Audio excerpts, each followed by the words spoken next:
नमस्कार दोस्तों, बहुत बहुत स्वागत है आप लोगों का हमारे YouTube चैनल में। दोस्तों, अगर आपका भी अकाउंट ICICI बैंक में है और आप उसका इंटरनेट बैंकिंग चलाना चाहते हैं तो आपको फर्स्ट टाइम इसमें रजिस्टर कैसे करना है, कैसे आपको लॉगिन करना है, आपको कंप्लीट प्रोसेस इस वीडियो में हम आपको दिखाने वाले हैं। तो वीडियो को अंत तक जरूर देखें और अगर चैनल पर पहली बार आए हों तो चैनल को सब्सक्राइब करें। तो चलिए दोस्तों, वीडियो शुरू करते हैं।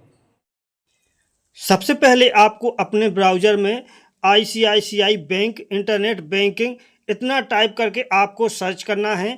जैसे ही आप सर्च करेंगे फर्स्ट नंबर पर ही जो वेबसाइट आएगी लॉगिन टू इंटरनेट बैंकिंग, तो आपको इसी ऑप्शन पर क्लिक कर देना है। जैसे ही दोस्तों आप इस पर क्लिक करेंगे तो आपके सामने कुछ ऐसा इंटरफेस आ जाएगा, तो आपको इस पॉपअप को हटा देना है। इसके बाद दोस्तों आप देख सकते हैं यहाँ पर एक ऑप्शन है लॉगिन नाउ का, तो आपको इसी ऑप्शन पर क्लिक करना है। अगर आप मोबाइल से कर रहे हैं तो कुछ ऐसा इंटरफेस आएगा, तो आपको यहाँ पर क्लिक कर देना है। जैसे ही दोस्तों हम इस लॉगिन नाउ वाले ऑप्शन पर क्लिक करेंगे तो यहाँ पर हमारे सामने कुछ ऐसा इंटरफेस आ जाएगा। तो यहाँ पर अगर आपके पास यूज़र आईडी है तो आप यहाँ पर डाल लेंगे, अगर नहीं है तो गेट यूज़र आईडी वाले ऑप्शन पर आपको क्लिक कर देना है। जैसे ही दोस्तों आप इस पर क्लिक करेंगे आपके सामने कुछ ऐसा इंटरफेस आ जाएगा। यहाँ पर आपको बैंक अकाउंट पर ही क्लिक रहने देना है। इसके बाद दोस्तों नीचे आप देख सकते हैं अकाउंट नंबर, तो आपको यहाँ पर अपना अकाउंट नंबर डाल लेना है। इसके बाद नीचे आपको मोबाइल नंबर डाल लेना है जो आपके अकाउंट में रजिस्टर्ड हो। इसके बाद नीचे आप देख रहे हैं ये जो कैप्चर कोड है, ये वाला कैप्चर कोड आपको यहाँ पर डाल लेना है।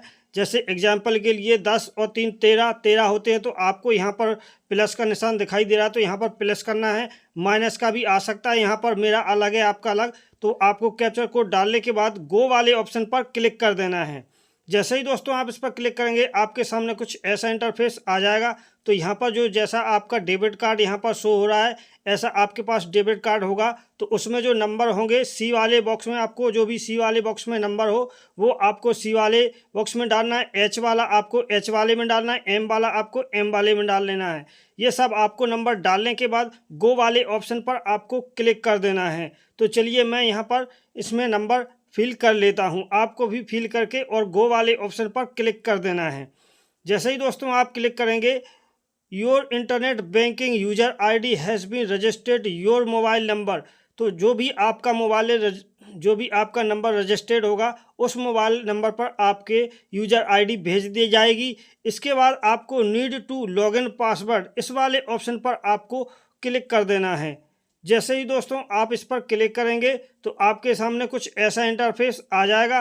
तो यहाँ पर आपको क्लिक हेयर टू प्रोसीड इस वाले ऑप्शन पर क्लिक कर देना है।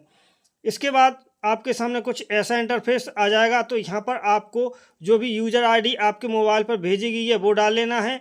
इसके बाद यहाँ पर आपको मोबाइल नंबर डाल लेना है। इसके बाद गो वाले ऑप्शन पर आपको क्लिक कर देना है। इसके बाद यहाँ पर आपके मोबाइल पर एक OTP सेंड किया जाएगा, OTP आपको यहाँ पर डाल लेना है। इसके बाद ऑथेंटिकेट वाले ऑप्शन पर आपको क्लिक कर देना है। जैसे ही दोस्तों आप इस पर क्लिक करेंगे आपके सामने कुछ ऐसा इंटरफेस आ जाएगा। इस बार आपको फिर से जो भी आपके डेबिट कार्ड में बी वाला ऑप्शन है उसके नीचे जो भी अंक हैं वो उस पर डाल लेना है। ई वाला बॉक्स है तो जो भी ई वाले बॉक्स में नंबर हो वो आपको ई वाले में डाल लेना है, पी वाला जो भी हो वो पी वाले में डाल लेना है। इसके बाद सबमिट वाले ऑप्शन पर आपको क्लिक कर देना है। इसके बाद दोस्तों यहाँ पर कुछ ऐसा इंटरफेस आ जाएगा, यहाँ पर आप अपनी यूज़र आईडी देख सकते हैं। इसके बाद न्यू पासवर्ड बनाना है आपको, जिसमें कुछ स्पेशल कैरेक्टर हों, कुछ अंक हों, कुछ आपके अल्फ़ाबेट नाम के अक्षर भी आप इसमें यूज कर सकते हैं। तो आपको स्ट्रॉन्ग पासवर्ड बनाना है कुछ इस प्रकार से। तो आपको दोनों में ये पासवर्ड फिलिप कर लेना है। इसके बाद अपडेट वाले ऑप्शन पर दोस्तों आपको क्लिक कर देना है। जैसे ही दोस्तों आप अपडेट वाले ऑप्शन पर क्लिक करेंगे यहाँ पर कॉन्ग्रेचुलेसन, आपका पासवर्ड सक्सेसफुली यहाँ पर हो जाएगा। इसके बाद आपको लॉगिन वाले ऑप्शन पर क्लिक कर देना है। जैसे ही दोस्तों आप लॉगिन वाले ऑप्शन पर क्लिक करेंगे यहाँ पर आपको अपनी जो यूज़र आईडी है वो आपको यहाँ पर डाल लेना है। इसके बाद यहाँ पर आपको अपना पासवर्ड डाल लेना है और लॉगिन वाले ऑप्शन पर आपको क्लिक कर देना है। जैसे ही दोस्तों आप लॉगिन वाले ऑप्शन पर क्लिक करेंगे तो यहाँ पर आप अपनी इंटरनेट बैंकिंग में लॉगिन हो जाएंगे। कुछ इस प्रकार से आपको देखने को मिल जाता है। जैसे ही आप लॉगिन होंगे तो आपके सामने ऐसा इंटरफेस आ जाएगा। तो यहाँ से आप इंटरनेट बैंकिंग की सारी सर्विसेज यहाँ से यूज कर सकते हैं, जैसे कि मोबाइल रिचार्ज हो गया है, मनी ट्रांसफ़र हो गया है, और भी डीटीएच रिचार्ज, बिल पे करना, यहाँ से सारी सर्विस को आप यूज कर सकते हैं। और जैसे अगर आपको बैलेंस चेक करना हो तो यहाँ पर आप साइड में देख सकते हैं। जैसे ही हम इस पर क्लिक करेंगे तो जो भी हमारा बैलेंस होगा यहाँ से बैलेंस शो हो जाएगा। तो दोस्तों इस प्रकार से आप अपनी इंटरनेट बैंकिंग को एक्टिवेट कर सकते हैं, बिना बैंक जाए घर बैठे ही आप इसको एक्टिवेट कर सकते हैं। अगर दोस्तों आपको कोई समस्या आती है तो आप मुझसे कमेंट में पूछ सकते हैं। मिलते हैं दोस्तों अगले वीडियो में, तब तक के लिए जय हिंद जय भारत।